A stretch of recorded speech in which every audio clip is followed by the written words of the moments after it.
पलवल जिले में पलाड़ी को लेकर क्या प्रक्रिया चली हुई है कृषि विभाग की तरफ से? सर, कृषि विभाग जब धान की बिजाई शुरू हुई थी ना, जुलाई से, जब से पराली के प्रबंधन की तरफ पूरी तरफ जुटा हुआ है, जिसमें हमारे एग्रीकल्चर इम्प्लीमेंट्स सब्सिडी पे निकाले थे 40% से लेके 80% तक, उनका ड्रा निकाला, उनको मशीनें दी गई। उसके बाद हमने विलेज लेवल पे कैंप लगाए हैं स्टाफ ने स्टबल बर्निंग के लिए। इसमें भी कम से कम 96 कैंप हमारे लग चुके, एक बार का राउंड पूरा हो चुका, क्योंकि 15 और 3 18 गांव हमारे रेड और येलो जोन में आते हैं, जिन पे हमारा ज़्यादा फोकस है।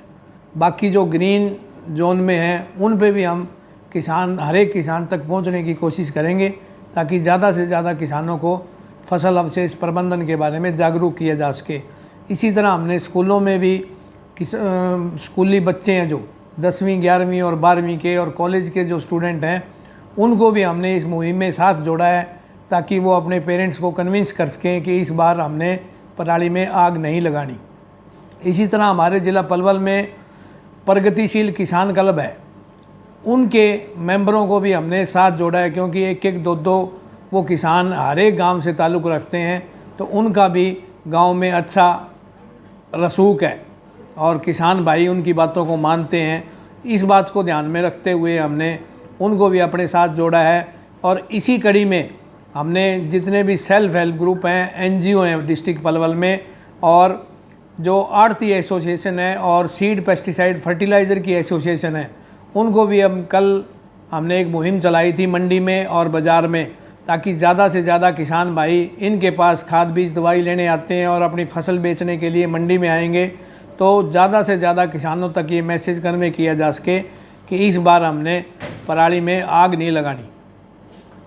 एक मोबाइल वैन भी चली हुई हैं, तो कितनी मोबाइल वैन पलवल ज़िले के अंदर चल रही हैं और कब तक चलती रहेंगी? सर, ये 2 मोबाइल वैन ज़िला पलवल में चल रही हैं, जो आदरणीय हमारे सहकारिता मंत्री बनवारी लाल जी पीछे ग्रीवेंसीज की मीटिंग में आए थे, उस दिन उन्होंने हरी झंडी दिखाकर रवाना किया था, जिसमें एक वैन हमारे रेड और येलो जोन में 18 गांव में लगातार चल रही है, और दूसरे बाकी जो गांव बच गए उसमें दूसरी वैन चल रही हैं, और ये 20 दिन के लिए पूरे ज़िला पलवल में चलेंगी। जो वैन चल रही हैं उनसे कुछ आउटपुट निकल के आ रहा है?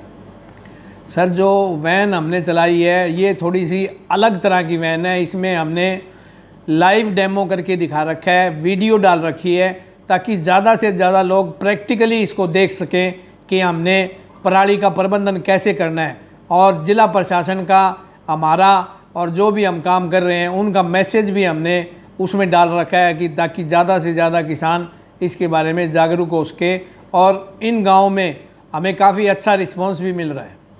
बरसात के कारण नुकसान हुआ है जो फसलों में, उसके लिए क्या प्रबंधन है सरकार की तरफ से? कितना मुआवजा और किस किस तरीके से उसकी रूपरेखा रहेगी? सर, ज़िला पलवल में पिछले 3-4 दिन लगातार बारिश होने से पैडी में, बाजरा में और कपास में काफ़ी नुकसान हुआ है। हमने 50 से 75% तक के लॉस की रिपोर्ट भेज रखी है। बाकी रेवेन्यू डिपार्टमेंट भी अब रिपोर्ट तैयार करने लग रहा है। और जिन किसान भाइयों ने बाजरा और कपास का बीमा करवा रखा है, उनका तो क्लेम बीमा कंपनी से मिल जाएगा, लेकिन धान में जल भराव की क्लेम नहीं मिलता। इसके लिए सरकार ने अभी परसों एक क्षतिपूर्ति पोर्टल लॉन्च किया है, जिसमें किसान को मेरी फसल मेरा ब्यौरा पे रजिस्ट्रेशन करा के उस लिंक पे जाना है और अपनी ख़राब फसल की फ़ोटो उस पर अपलोड करनी है, और उसके बाद पटवारी द्वारा गिरदावरी या फिजिकल वेरिफिकेशन की जाएगी। उसी हिसाब से सरकार फिर उसमें डिसाइड करेगी कि किसानों को पर एकड़ से क्या देना है। छोटे किसान हैं जिन्होंने कपास का और बाजरे का या धान का बीमा नहीं कर रखा है, उनके लिए सरकार की तरफ से क्या मुआवजे का प्रावधान किया गया? बस ये क्षतिपूर्ति पोर्टल सबके लिए है जिन्होंने बीमा नहीं करवा रखा। वो कोई भी, चाहे वो कपास का ग्रोवर है, चाहे बाजरा का है, चाहे धान का है, वो क्षतिपूर्ति पोर्टल पे अपलोड कराने के बाद इस चीज़ का बेनिफिट ले सकता है।